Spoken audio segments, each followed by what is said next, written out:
This week on The Startup Life. A lot of times, freelancers will, price based on, how long do you think it's going to take you to do this? And Right. they'll try to arrive at some hourly rate. And that's not the right way to price it. The right way to price is, what is it worth to them? What's it worth to the client to get this done? All right, Startup Nation. So let's take flight with Brian Ray, Jobs to Be Done practitioner and creator of FeatureAudit.com. The Startup Life begins now. 7, 6, 5, 4, 3, 2, 1. You'll never have the sacred stone.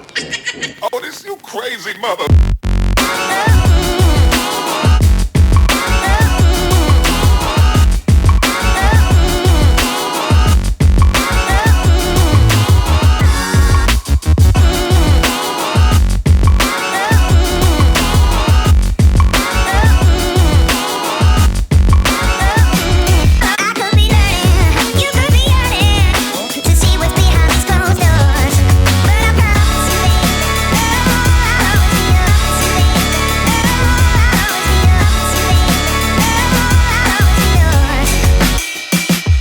Hey, Startup Nation. Do you enjoy the startup life? Now you can let the world know with gear from the show. Choose from the label yourself, make your own look, and Making Money t-shirts to tell your story of your path of entrepreneurship. Click the link in the show notes to purchase. All right, Startup Nation. So I hope you're ready to receive some value today. We got a special guest in the building today. We got Brian Ray of BrianRay.com. What's going on, B? Not a lot. How are you doing, man? You know me. I'm living a dream. Are you ready to pour some knowledge in the Startup Nation today? Oh, definitely. Awesome stuff. As always, this is Dominic Lawson of the Startup Life Podcast, and this is brought to you by the Binge Podcast Network. So, Brian, man, first things first, man, tell us what's your story on your path to entrepreneurship, and tell us what a Jobs to Be Done practitioner is. I'm fascinated. Okay, cool. The path to entrepreneurship, I'll try to keep as brief as I can, but it starts, when I was 10 years old or so, watching my mom and dad build their business up from a desk in the corner of the room to the kitchen to taking over the garage to eventually, building a new building in our small town. Gotcha. And so that was just awesome to watch. Is that a small town in Texas? Yeah. Okay. Northeast Texas, Paris, Texas. All right. And so it was actually, my dad started with computer repair, but eventually got into the internet. Okay. And I was like 14, 15 years old. And he said, "Hey, Brian, I think this thing might get big." And Gotcha. and so I started building websites way back then for him. But then, as being interested in web development in that way, like it was kind of always a part of my life, but I was also really interested in design and art. And so that's actually what my degree is in art education. So I taught middle school for 5 years, which not a lot of people know. Right. And that was great for a little while, but I just continued to feel the tug back towards running my own business, just that sense of autonomy, that I'm sure a lot of people listening right now are nodding their heads. And so, through a combination of my background in design and development, I got some front-end job with a startup out here in Boulder, Colorado. Gotcha. Within that startup, was able to, kind of advance through the ranks and got into a product lead position. And that's when I started to learn about Jobs to Be Done, completely fell in love with the approach. And now I'm running this consultancy as a solopreneur. Okay. And so that's the path that's brought me here. So your second question, what is a Jobs to Be Done practitioner? It's somebody who tries to apply a lens to product design and business design from the standpoint of like, what's the high level thing that the customer is trying to get done here? The other ways that folks may have heard this talked about is don't sell features, sell benefits. Absolutely. And yeah, right on. So Theodore Levitt, this is not brand new or anything. Like it's kind of starting to catch on. There's some terminology around it that finds some traction in people's mental models. But Theodore Levitt in the 60s said, people don't want to buy a 1/4-inch drill. They want a 1/4-inch hole. Right.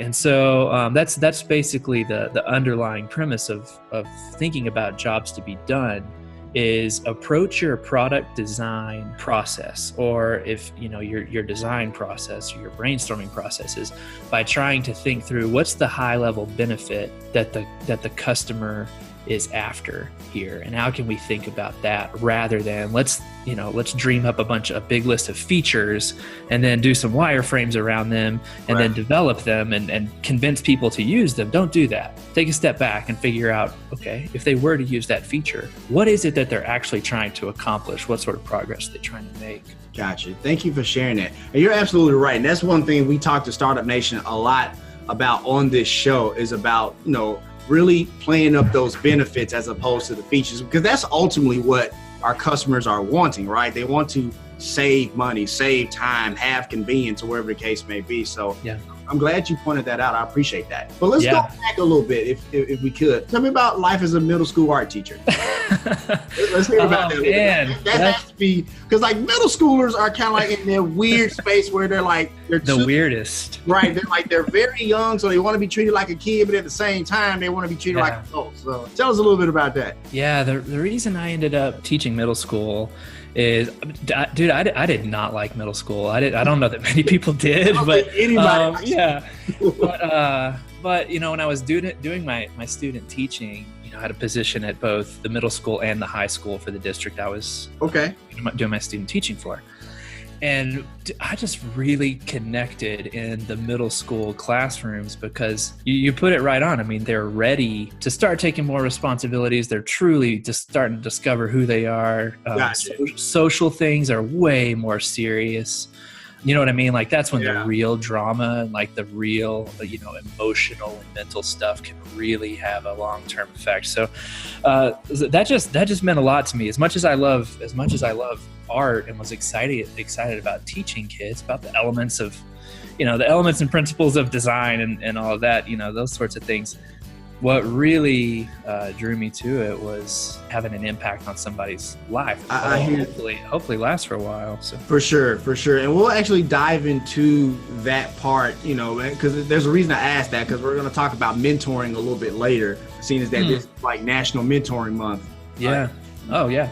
So we'll dive into that a little bit. But I appreciate you sharing that for sure. Yeah. One other thing I'll add about middle school teachings, I've thought about this, is it's funny looking back now how much it prepared me for product management, for entrepreneurship, for sales. Dude, I mean, you want to try to practice sales, get up in front of 28 seventh graders who would rather be anywhere but there. Absolutely. And yeah, you've got to be really good at storytelling, at presenting. Nobody, even, grown-ups who pay to go to a conference don't want to just sit there and listen to someone lecture, let alone a middle school kid. So you got to weave a narrative and be funny at the right times. And that's true. And then and of course ultimately connect it to your content, what you're trying to get across. But absolutely, just like in sales, it's going to land if you're speaking to their needs rather than what you want them to get out of it. I'm glad you pointed that out. And Startup Nation, I think that's a key point to kind of hone in on here.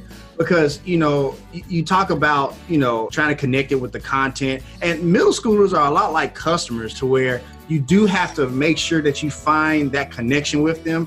And at the same time, they will point it out if you're authentic or not, if you're being genuine or not. They have no problem pointing it out. Yeah, way more so than adults. I mean, a customer who doesn't like your pitch will be polite most of the time and just nod. Middle schoolers will just go to sleep or tell you that you're crazy. That's true. So it's like middle schoolers, you cut your teeth to feel their calluses, right? To where with adults, it's a little bit softer for sure. Yeah. For sure. Thank you for sharing that. I appreciate that for sure. Now, Brian, you were part of a startup before that you exited, right? And so one of the things I want to ask you about, in Startup Nation, I want you to really ask think about this answer that Brian is going to give. So Brian, we have a lot of times where people start companies, right? And so they need to ask themselves, are they like going to be a stayer in that business or an exiter, right? Meaning are they trying to in it for the long haul, or is there a clear exit strategy down the line? So I guess I'm curious, what are those questions that you ask yourself to determine if you're a stayer in the company that you start, or you're trying to exit 5-10 years down the line? Yeah, that's interesting. So the way I would have to answer it from my own personal experience, and granted it's a sample size of one right now. Absolutely. Is that we were completely focused on building that product and building up that customer base for the long run. Gotcha. all of the things that we were, the metrics that we were shooting for, and our motivations for any new thing that we would release for the benefit of our customers had everything to do with growing that business to 100 times the size that we had it at when it was sold. And so I think that the short of it is that my approach or my thinking is build the thing as if you're going to be around for the long haul. Okay. And the exact same things that you would do to achieve that are only going to put you in a better position of leverage if the right buyer comes along. We were fortunate to have the right buyer come along at the right time. We had a CEO who is absolutely brilliant at being able to feel that out and negotiate that sale. But, on the product and engineering side, we had a long view, and the only thing that did was ended up positioning the company well for a profitable sell. Gotcha. Does that make sense? No, that makes complete sense. Yeah. And I wanted for you to share your story in that regard, so that way Startup Nation can kind of get an idea of what to look for, what to ask for, if you will, right? Or to be okay with the fact that, like, maybe your first initial inkling was to kind of stay in the business, but sometimes that number gets so good to us, like, I may need to consider this. Yeah. And so, I mean, the other, advice and feedback I've gotten from other people, because I have asked this direct question of plenty of other people in my startup network, is roughly the same thing, which is if you start a technology startup with the vision of selling it in 3 years, that's just probably not the way that it's going to go.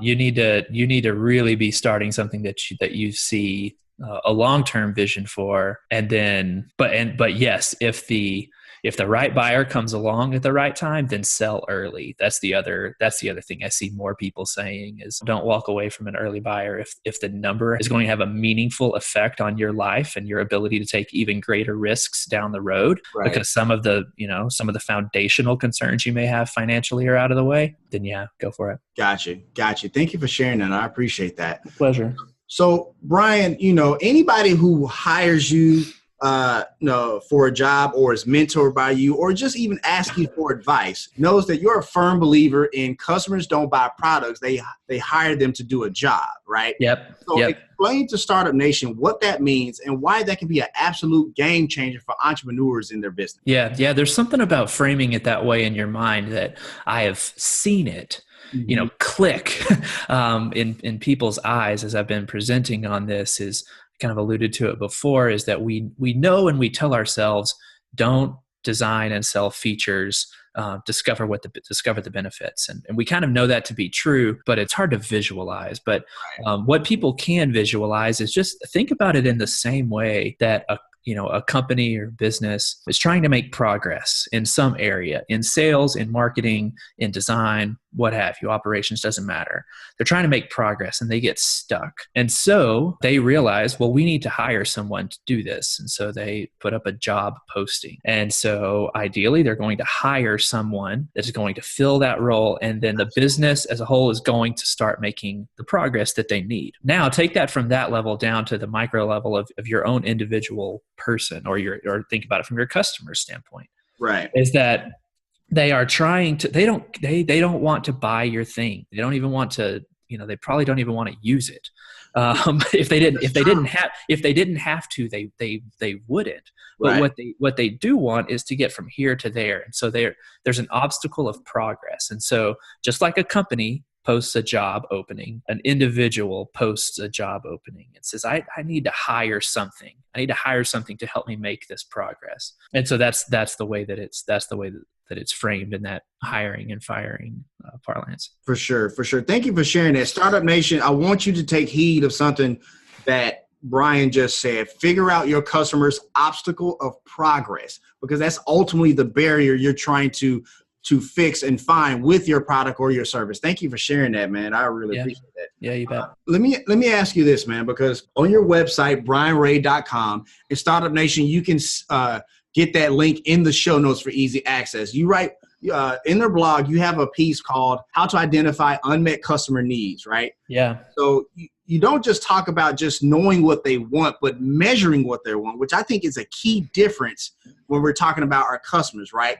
in that article, you talk about running customer interviews. So I want you to share with Startup Nation, what does that look like, running a customer interview, and what kind of valuable intel would you get are you trying to get from that customer? Yeah. So you're trying to, understand, at the right level of abstraction. I hate to kind of put it in that way, but at the right level of detail, you're trying to get a picture of their starting point, their end point, and all of the points in between that you can realistically address as a business, right? I mean, there's some level of going way vague and trying to offer too many things to too many people. So you have to narrow it just to the right degree of specificity. And so you're trying to see, okay, so you ran into this obstacle, and so you decided that you needed to, use Trello or whatever. Right. And so what does the end point of that use case look like? And now let's slice into those into that high level process.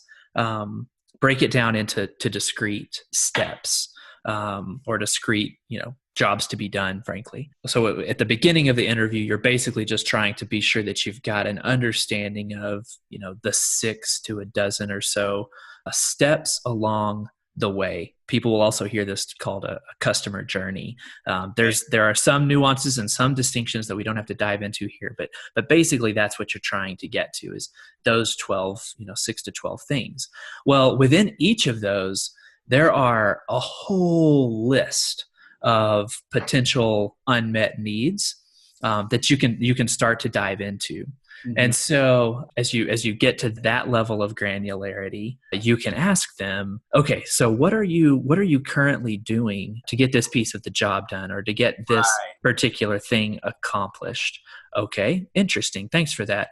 Now, how satisfied are you with that current solution? And they can tell you on a scale of, roughly 1 to 10, how satisfied are they?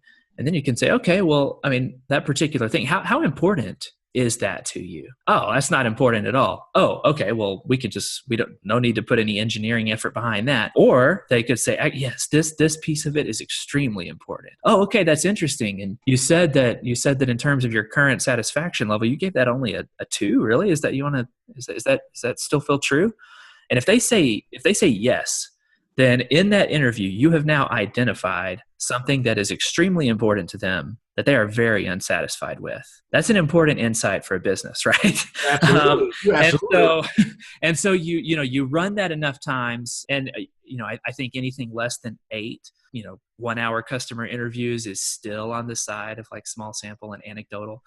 Anything above that, when you start to be able to identify some patterns of, okay, in this step, these 3 pieces of the job, like we've found 3 unmet needs. Well, now you've got a project initiative. Like that's something that if you build and market and then use the exact language you heard from your customers in those interviews, you have a much better chance of finding fit, Absolutely.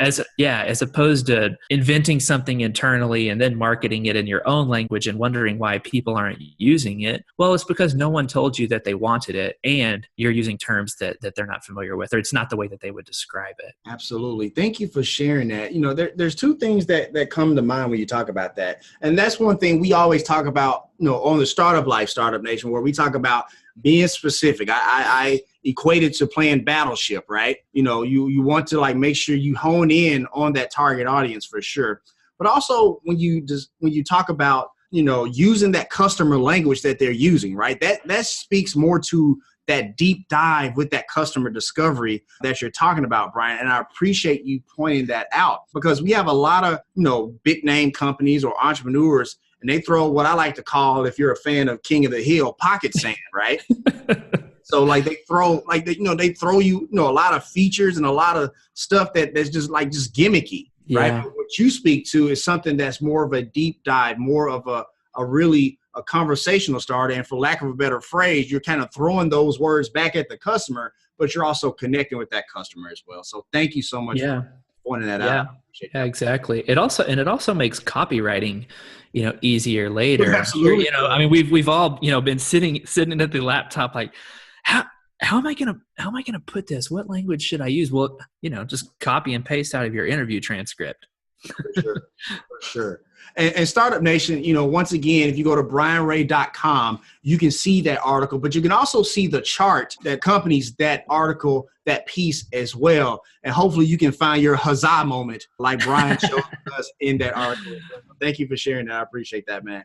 Yeah. So another great piece that you wrote on there on brianray.com is entitled, "Is the 800-pound gorilla in your market susceptible to disruption?" And I love this because I am all about disruption. I love disruption because I think it keeps people who are the bigger players in the marketplace honest, right? Yeah. Yeah. And so, but you talk about two different types of innovations: sustaining innovations and disruptive innovations. And so you talk about in the article about VPs who are trying to, say they did something this year, or if you're a video game player, myself, I play a game called Red Dead Redemption where the guy talks about justifying your wages. And so that's what I think about when VPs do stuff like that. But you also talk about disruptive innovations as well that maybe don't necessarily change the game, but at the very least it shakes things up for the status quo. And when you talk about Dollar Shave Club, I think that's an excellent analogy and an excellent example because I swear, man, it was like before I started shaving, and probably you too, it was like an arms race. Or it's like first there was 2 blades, then there was 3 blades. Like, we're going to up them. Now there's 4 blades. Now we're going to do 5 blades, right? Yes. And so that just seems like lazy innovation to me, but maybe that's just me. Well, go ahead. Well, so to go from 2 to 3 to 4 blades, and then to add some sort of whatever that little moisture foam thing is that they put, and then a better grip on the handle. So each of those things are perfect examples of sustaining innovations. Mm-hmm. And so Gillette and, they've got great mind share in my head. I can't even think of another razor blade company, but so those are things that, of course, they would be doing and just adding as time goes along. That's and other perfect examples are the auto industry, just kind of slowly adding one thing after the next. And if you're familiar with the concept of diminishing returns, that is exactly what it is that each new thing that gets added is less noticeable to the consumer. And so one blade on a razor is infinitely better than not having a razor. And then 2 blades, okay, that's a little bit better. 3 and then 4, and you barely notice the difference between 5 and 4. Right. Well, so what Dollar Shave Club did was to come along, not with another sustaining innovation to say, hey, look, well, let's do 6 blades and a foam handle. I swear I was waiting for a 7th blade. Dude, it's coming. It's coming. What Dollar Shave Club came along with an entirely disruptive innovation was to actually, deliver less, which was just their initial offering was a 2-blade, razor. They offered less, but they made it way more convenient. We'll send it to your house, and they made it cheaper. And so that's often what disruptive innovations look like. They are cheaper. They actually offer less in terms of features, but they are way more convenient and much cheaper. Right. And so that's what those things tend to look like. And it's important, that the thing about it is important to know is that not every market or not every vertical or niche within a vertical is ripe for disruption. Absolutely. That's an excellent point. Yeah. So, I mean, just as startup minded folks and as entrepreneurs, and this is a trait that is good for the world, I truly believe, but our default position is to think, ooh, what can I do that is 100 times better than what, those bozos at the enterprise level are currently doing. Right. That's not always true. In 1995, Dollar Shave Club would have been a complete failure. The time wasn't right. Right. And so the market needed time to over mature. And so when you notice, if you've got an area of expertise and you can notice that the market leaders are way over mature, then you may have something. I hear that. That's an excellent point, because you don't want to just disrupt for the sake of disrupting. So Yeah, you'll fail. You'll Right. fail. Google Wave is basically Slack 15 years too early. Gotcha. I hear that. So really quickly, because I went on a whole diatribe there, how can entrepreneurs grow their business successfully, but also keep that fire and that hunger so that they don't let like a Dollar Shave Club come like a thief in the night and snatch some of that market share? I mean, the thing about that is, I guess in my head, because you're not the first person to ask me that. Okay. And my first response to that is like, man, that's a really good position to be in. Fair enough. If you are in that position, good on you. And so, and to reiterate, sustaining innovations along the way are not bad ideas. That is the right thing to do. But if you are fortunate enough to have run your business long enough that you've been stacking these sustaining innovations on each other long enough, and some little startup that looks like a toy to you is starting to capture some of your market share, then the way that Clayton Christensen, describes this as you have to disrupt yourself. And so you have to be willing to split off some little skunkworks project, some little team of 4, and say, hey, go after our primary business. And so, and I wish he was a little bit more open about, successful case studies that have done this. But that is basically that's the strategic recommendation, is that you've got to be willing to start eating some of your own profits in the short term, so that in the long run, you once again are the company who has, captured most of the market share. It's just you did it by, taking down your cash cow. Got you. Thank you for sharing that. So I love the jobs to be done model. And I didn't know about it until, we got you scheduled to come on the show. But I think I like it because it forces you to think about customers in a completely different way, right? And you mentioned when you was on the Product Popcorn podcast about how approaches things. I thought it was an amazing podcast, by the way. I'm glad you listened to that. That's awesome. Yeah, that elephant, was really something there. But anyway, you mentioned on that show about how Disney approaches things, right? Playing on motivations and emotions, right? Yeah, right. But let me ask you this: could the same be applied to if you're an entrepreneur and you got a team that, let's say a team of 10 that you've employed or whatever, right? Because some of those same approaches work on the team to motivate your team and build the culture in your company, not necessarily on the customers, but the people who would primarily be taking care of those customers. Yeah. Can you remind me the exact analogy I was making to Disney on that podcast? It's been a minute. Essentially you were just saying that Disney doesn't really compete with Universal Studios. Campgrounds and stuff like that. You're creating that you're creating this moment as opposed to servicing a need or whatever. Right. And so that can kind of work with like a culture or a company. So I guess I just wanted to hear your take on that. Yeah. So we were on that particular podcast. We were talking about competition and who is your competition for sure, and that So Disney doesn't just compete directly with Universal; they compete against a family camping trip. Right. So that's interesting to think about it from the standpoint of, as an employer, if you're trying to to motivate your employees and get the most out of them. And ideally you're working towards, longevity with them. You don't want people hopping in and out for a year and a half and then moving on. So on the one sense, you are competing against other job postings. Maybe you're also competing against, different levels of what Dan Pink calls autonomy, mastery, and purpose.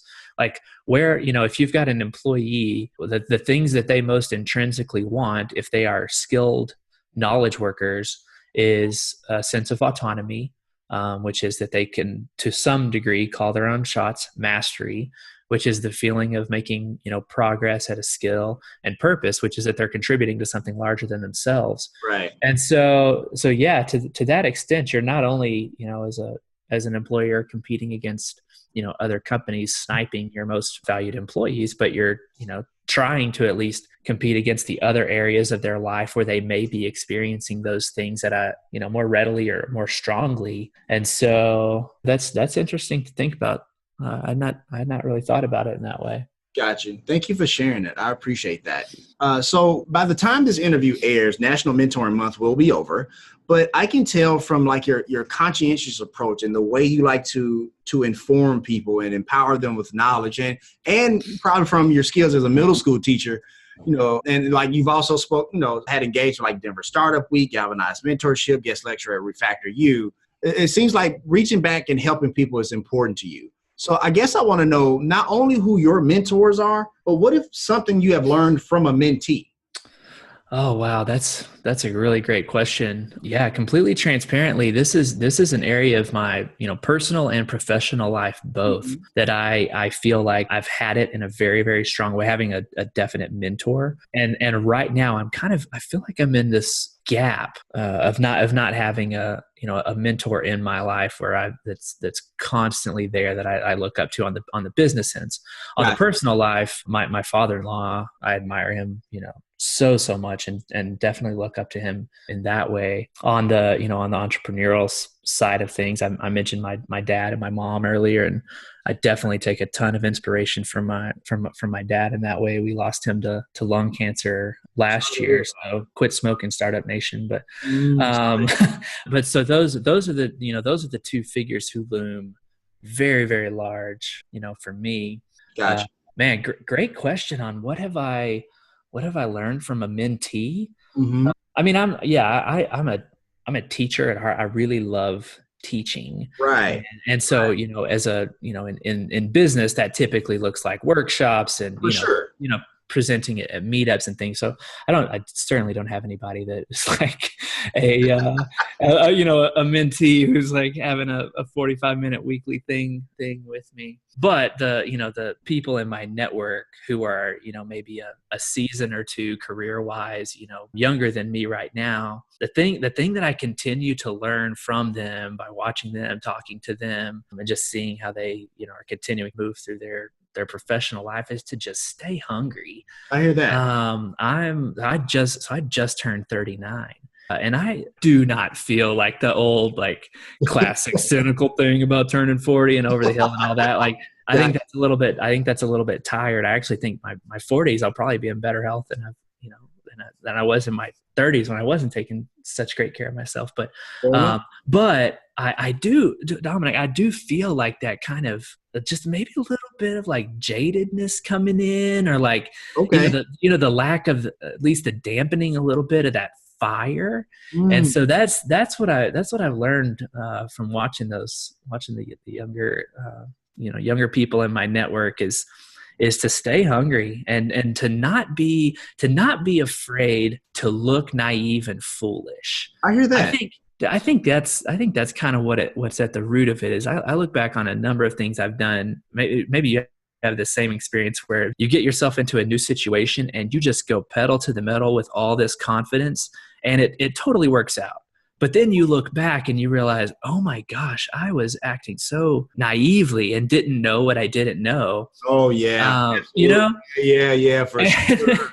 Yeah, absolutely. Yes. I think we've all been there a time or two for sure. Yeah. I think a part of that, is just, some like a good aspect of youth, of not really knowing that you might make yourself look foolish, and more years you get under you, maybe a little bit more timid of looking foolish you get. So I think I'm kind of speaking some wisdom to myself right now to not be afraid to look naive again. Nothing wrong with that. Maybe you'll listen to this podcast 5 years from now and you'll be like, okay, all right, Brian, 5 Yeah. I hear you. Thanks for sharing that, man. I appreciate that answer for sure. So last question before we go to break, man. I believe entrepreneurs are like lifelong learners. They're always engaged in professional development, and that looks like reading books, listening to podcasts, whatever the case may be, right? What does professional development mean to you, and what are you learning now? Books and podcasts. We're just in such a good position right now where, the monotonous commute, from here to there can be filled now with listening to an expert talk about something in your industry. That's something I think we've started to take for granted, that we should never forget, like how amazing that is, or being at the gym. The other thing that I've been trying to get myself back on, the last several months, is just at least setting aside, 20 minutes every single day to read a nonfiction book related to, either directly related or tangentially related to my industry. For sure. And I just notice, when I kind of go on these spurts, and maybe other folks can relate to this as well, where, I just go on these spurts where I've got like a stack of books and I'm just ripping through them and then go 3 months without ever picking one up. Right. And so I'm just trying to get myself on a more consistent and just level schedule of consistent reading. But something I've also done, recently on the development side that's had a really great impact for me is I'm just trying to really reduce my smartphone use. I hear that. And so something that I've done that helps that is a very practical, tactical thing, but it's to try to do the vast majority of my reading on my Kindle, not even on my laptop, and definitely not on my phone. Okay. And so even articles and blog posts, there's this great little Chrome extension called Send to Kindle. And so if I come across an article, and by the way, Farnham Street blog is like my favorite resource at the moment. But if I come across an article that I think I definitely need to read this, or if somebody in a newsletter I respect says you want to read this, then I won't pull it up on my computer and try and read it then. I pull it up, send it to my Kindle with this little extension, and then I'll read it later that evening. And so it's a great way to stay focused and reduce distraction. Gotcha. Thank you for sharing that. So we're going to go ahead and take a quick break. How you like being on the Startup Life so far, man? Oh, I love it. It's as much fun as I expected it to be. Awesome stuff. Awesome stuff. All right, Startup Nation. So I hope you're getting great value from Brian's content, but we got to pay a few bills. Once again, my name is Dominic Lawson, and you're listening to The Startup Life.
Hey business owner, the Startup Life reach is growing. Wouldn't you like your business to grow with it? Reach out to us to advertise on the Startup Life. You can reach us at 901-857-4818, or you can email me at dominic@askalsolutions.com. I mean, don't get me wrong, like this is a great music to have break on, but wouldn't this break sound a lot better with the same music but your business being advertised on it? Need more content from the Startup Life, you say? You can now sign up for the Startup Life All Access Pass on the Binge Podcast Network's Patreon page. There is exclusive content written by yours truly, video content where I share even more of my business philosophies, and whatever crazy content I can think of out of that crazy head of mine. And at only $5 a month, yeah, $5 a month, this is more content for you, Startup Nation, to really get ahead of your competition. So instead of upsizing that meal at your favorite fast food joint, you can now invest in yourself on your path to entrepreneurship. Click the link in the show notes to sign up. All right, Startup Nation, so let's continue. So Startup Nation, when you go to Brian's website, brianray.com, you can sign up for the JTBD or Jobs to Be Done Knowledge Library. You can sign up for that. Share with Startup Nation, Brian, the immense value they'll be getting from this. Oh yeah. Hey, thanks for mentioning that. And yeah, so one thing that I'm trying to do, that I want to do, is just all of the resources that I use, everything from as practical as the email templates that I use to send to potential interview candidates on behalf of my clients. Gotcha. Something as tactical as that versus an interview outline, some worksheets that I usually keep in front of me during those interviews that, when we were talking before about how to uncover those satisfied and importance levels, these sheets that I keep in front of me for notes while I'm doing those interviews, all that stuff that I've just kind of collected over the years. I thought, why don't I just put it into a Google Drive in exchange for an email address to stay in touch with folks? I'll make that available. The other thing I've started doing recently is putting my own notes on book summaries that I've been reading, related specifically to jobs to be done. So people will be able to see that, but got some presentations in there. It's basically meant to, for me, anytime I develop a new note-taking or email script or some kind of template that I'm finding useful, in as a jobs to be done practitioner, I'm going to put it in there so that other folks might be able to use it as well.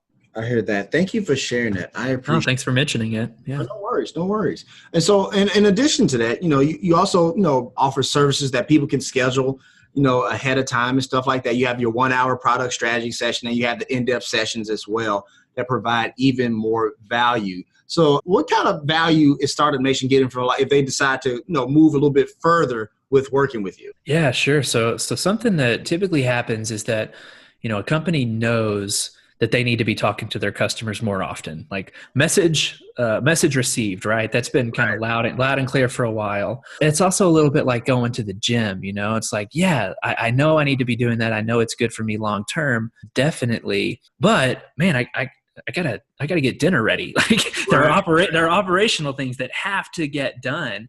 And so some of those things, even though that they're important and that they're going to matter, in the long run, in the short term, you don't get to them. And so, maybe you don't have, internal expertise to run customer interviews. There's a right way and a wrong way, and it can lead you astray if you don't have the internal expertise. Absolutely. And so that's typically something that, my customers who have found value in my service, that's what they see, in me, is somebody who can come in, with expertise, do that, do a suite of customer interviews, bring them along on the journey and help them, see what those insights are so that they're internalized within the organization and they're not going to disappear when my engagement is done. Right.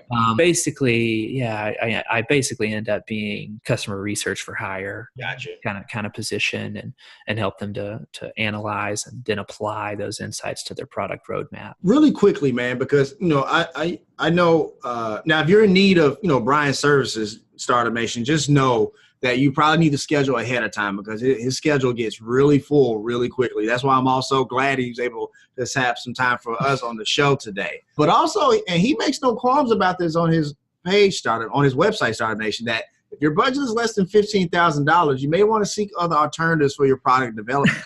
So, Brian, I only point that out to say this, because a lot of people in Startup Nation, they have issues with like pricing their products and services. Yeah. And it's something that they really do struggle with. So I guess I want to, if you could, how are you able to find that price point that is great for the marketplace, but it also is in line with the amazing value that you provide? Yeah. The first thing I'll say is that, listen, if you're early on and getting started, don't be discouraged by that. Or even if you've been at it for a while, don't be discouraged. If you hear that number either, is I can guarantee you that the first number of clients that I took on, it was definitely not at that number. For sure. And so, but what I did my best to do along the way, and what I have given some advice to other people who are trying to do similar work or consulting and freelance work is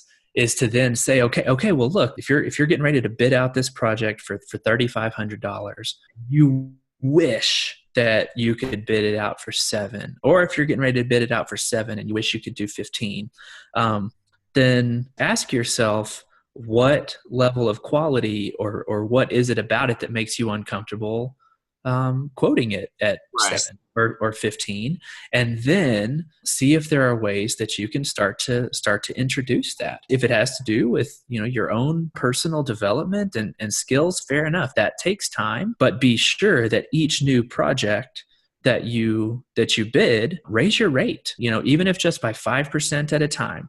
Raise your rate every single time until people start saying no. And that's how you'll start to kind of find where your value is. Patio11, PATIO 11 on Twitter. Patrick McKenzie, he has just a great a personality to follow on Twitter for this line of thought in terms of, his mantra is charge more. Anytime anybody asks him anything about freelancing, he says charge more. But it's not as simple as that. He's it's pithy and kind of funny. But you can't just charge more because you want to. Charge more and then be sure that you're delivering quality and value that the customer is going to get. And the way that you can, great metrics for knowing whether you're doing that well is referrals and repeat customers.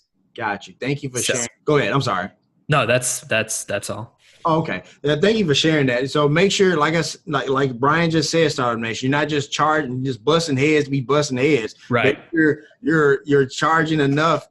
Charging the correct price point in order and have that value be equal to that price point for sure. Thank you for sharing that. I appreciate that, man. Yeah. The other one final thought I'll add to that is, a lot of times, freelancers and early stage, Absolutely. folks will price based on, how long do you think it's going to take you to do this? And Right. they'll try to arrive at some hourly rate, and that's not the right way to price it. The right way to price is what is it worth to them? Mm-hmm. Absolutely. What's it worth to the client to get this done? Because it's going to deliver some amount of value for their business. So ask the right sorts of questions that will get you to that answer. Not only will it let you know if there's a fit there budget wise, but it positions you in the mind of your customer as somebody who is interested in their business, not just some vendor who's going to deliver, a bunch of code or some, sketch files or something. They'll look at you as a commodity when you position yourself in that way, and they will drive your price down. But if they see you as somebody who's asking about their business and understands that their business needs to grow and you want to help them meet those needs, well, now you're delivering, a product, but you're also, helping them grow their business, and you can price a little bit better off of that. For sure. Thank you for sharing that. I appreciate that. Now, Startup Nation, for those of you who run software companies, Brian can actually offer you even more value. Brian, tell us about featureaudit.com and the value it provides. Oh, thanks so much for mentioning that. So yeah, Feature Audit is, right now it's my side hustle. I love doing this jobs to be done consulting, product strategy consulting. It puts me in the role of a teacher, which feels true to my heart, often, and I love it. But, my 3 to 5 year vision for myself is not to grow this consultancy. It is to be CEO of my own software company, to get back into the startup software game. Okay. And so Feature Audit is something that, I guess, the premise of it is it helps you make better product decisions in seconds. So by showing you which, features your customers are actually using in your product. And so something that I observed, with my own team when I was, head of product, previous startup, and now that I have observed many times with the clients that I'm consulting with, is, well, how many people, we're looking at their product and, doing a bit of an audit on things. It's like, well, how many people actually use that thing right there? Right. And nobody can give you a quick answer. It usually is some combination of, well, we got to dig in 3 layers deep on Google Analytics, or ask, so-and-so over in back-end engineering to run some, SQL queries for us. And so what I've built, with Feature Audit is, a software company can install just a, single line JavaScript snippet, which we're all, pretty familiar with at this point. And it will chart for you on a graph on the x-axis how many of your users are using this thing, few, some, most, or all. And on the y-axis, it tells you how frequently they're using it. Rarely, some of the time, most of the time, or all of the time. Gotcha. And so if you can visualize that, the things in the upper right that all of the people are using all of the time, well, that's a really important thing. So if you get as a product manager, if you get a bug request on one of those features, that needs to be high priority. Absolutely. If you get a bug request on something in the bottom left, okay, well, now you can prioritize that. And so, kind of similar to our conversation earlier, this is my hypothesis anyways, similar to, what Dollar Shave Club did. Right. Which is, you can already get some of those things done, but not quickly. So I'm trying to do something here with Feature Audit that does one small thing and does it extremely, extremely fast. So I'm trying to offer on the analytics side way less than Google Analytics, but it gets you to your answer in seconds. So, Brian, I hear that there's a little freebie in the works. Is that a rumor or is that real? That is true. So okay. If anybody wants to try out the paid version of Feature Audit at featureaudit.com, when you sign up for that paid account, if you use Startup Life as the coupon, you'll get 50% off for 3 months. Awesome stuff. Awesome stuff. Hey, Brian, can we do me a favor? Can we make it the Startup Life?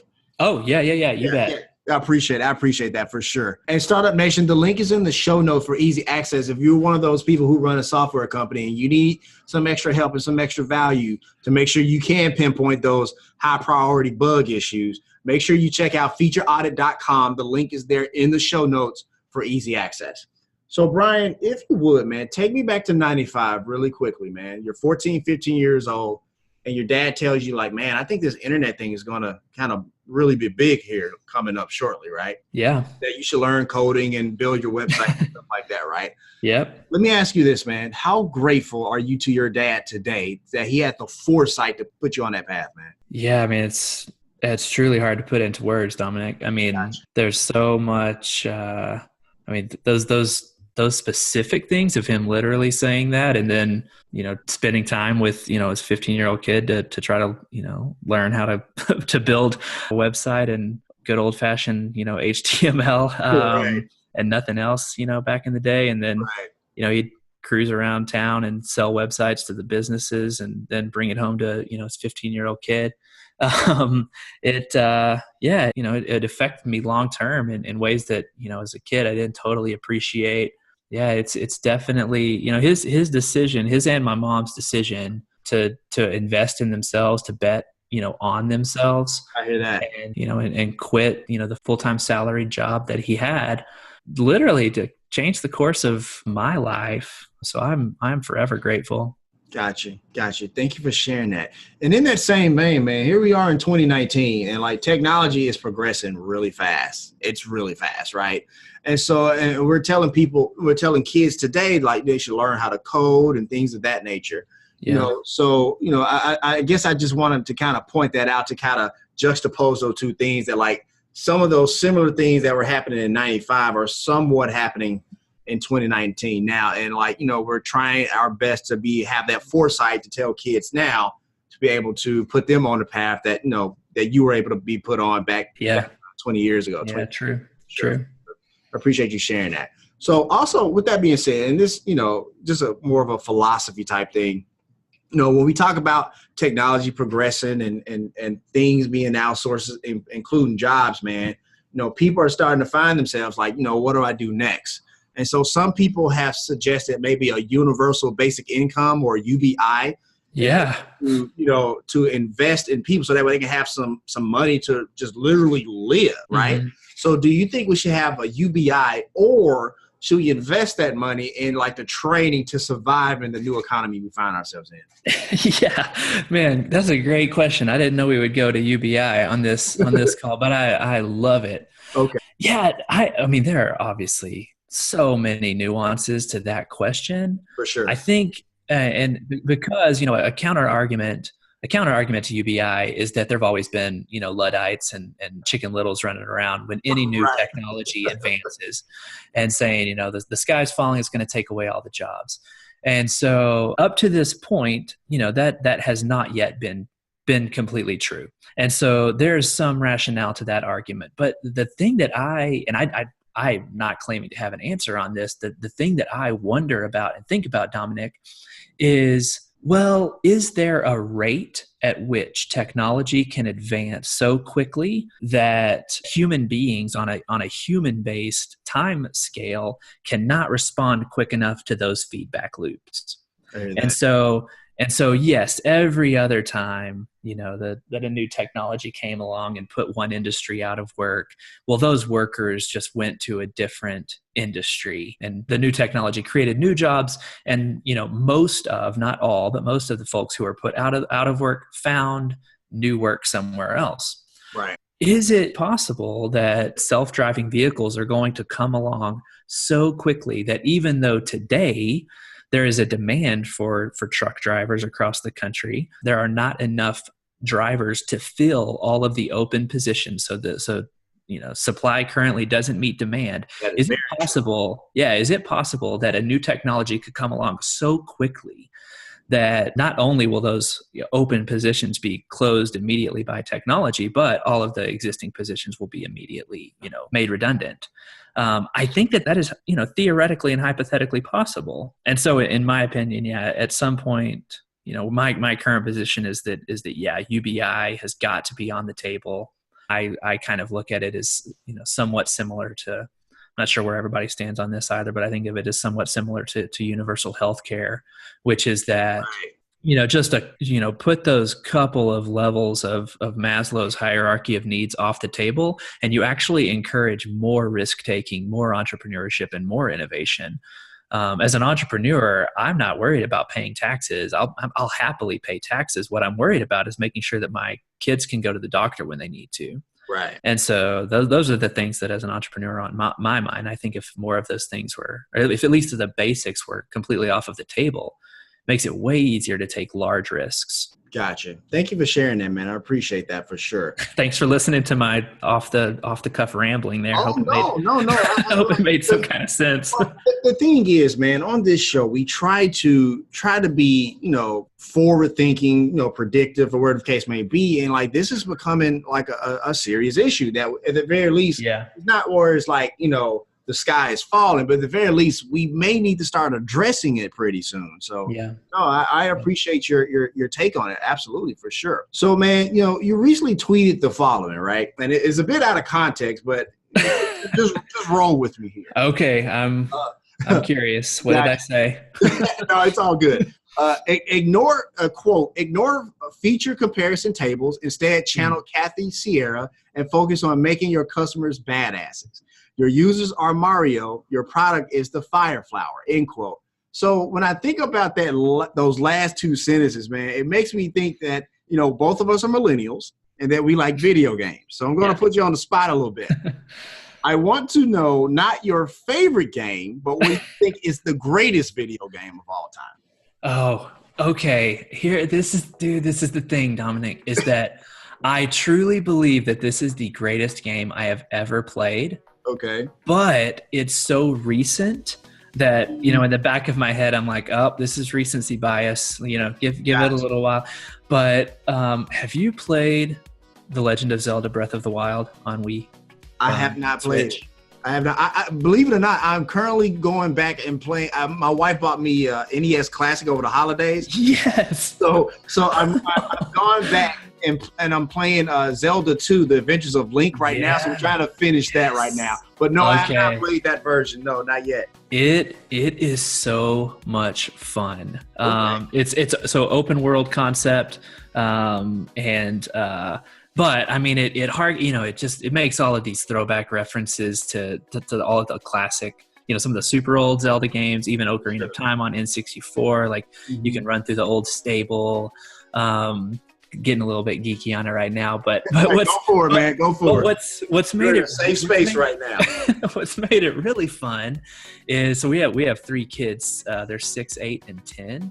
Okay. And it is family game night. Like we gather around Breath of the Wild and run into there's shrines, but it's basically like the old temple concept. And gotcha. We're trying to solve these puzzles together, or come upon a new foe or some new boss, and everybody gets super stoked. Oh man, it is so much fun. It's so much fun, in fact, that we beat. As a family, like we beat the game last year. Okay. But we are still just running around and exploring the world and trying to complete every side quest. Yeah, I was just about to say, trying to get up on those side quests. Huh? Yes. Yeah. Sure. Oh, it's great. It's a good one. Good awesome family game. Awesome stuff. Thank you for sharing that. I appreciate that, man. So really quickly, man, I believe all entrepreneurs have a superpower. What's yours and why? So other people have told me that I'm really good at seeing and other people's point of view, and truly trying to put it on level ground with my own point of view. And I think oftentimes I don't do that well at all.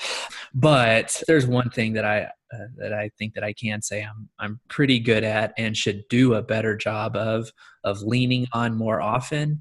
It's being diplomatic and being able to see and respect, where somebody else might be coming from. Gotcha.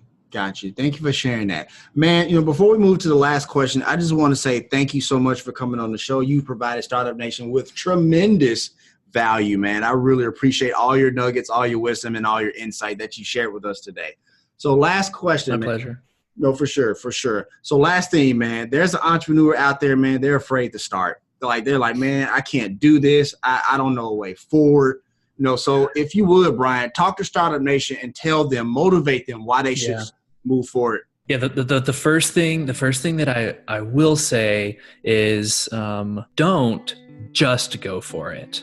You should definitely believe in yourself and feel empowered and think optimistically and have a growth mindset toward the future. Do all of those things and believe in yourself. But if the first step that you take is to make a plan, then let that be the first step. And speaking super specifically in a couple of different instances in my life as an entrepreneur, having an emergency fund set aside, like this is kind of a tactical thing to talk about, but keep your full-time job until you've got 6 months of emergency funds set aside, and do that while you're believing in yourself. You know that you're going to take this step for yourself. When you do take that step, having that fund set aside is going to actually make it more likely that you get to continue to follow your dream and to go for it, because things are certainly going to come up that you can't control. There could be some dry spells, and it's going to feel stressful. It's going to feel way less stressful if you've got some cushion there to work with. And so, yes, entrepreneur, believe in yourself, go for it, but do it with a plan. Awesome stuff, man. I just want to say thank you so much for coming on the show, man. How did you enjoy being on the Startup Life? I loved it. I love your style. All right, Startup Nation. So here's my final take. Brian is an amazing entrepreneur, conscientious, thorough, and honestly an amazing mentor as he talks about, what he's learned from not just his mentees, the people he's worked with in the entrepreneurial space, but also when he talks about his middle schoolers as well. Brian is the consummate teacher, and honestly, I think they make the best entrepreneurs because not only can they figure out difficult problems, but they can help other people solve those problems as well. If you want to let us know what you think about the show, have an idea for a show topic, or like to advertise on our show, please send us a message on the Startup Life Podcast Facebook page. And while you are there, like and follow our page as well. It's a way for us to engage with you, Startup Nation, and really grow our community. The link is here in the show notes.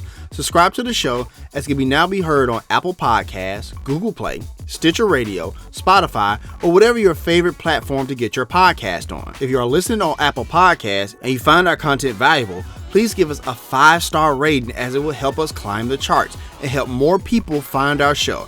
Also, don't forget to sign up for the Startup Life All Access Pass to get exclusive content. This is exclusively on the Binge Podcast Network's Patreon page. And hey, if you have an idea, be about that life. The Startup Life.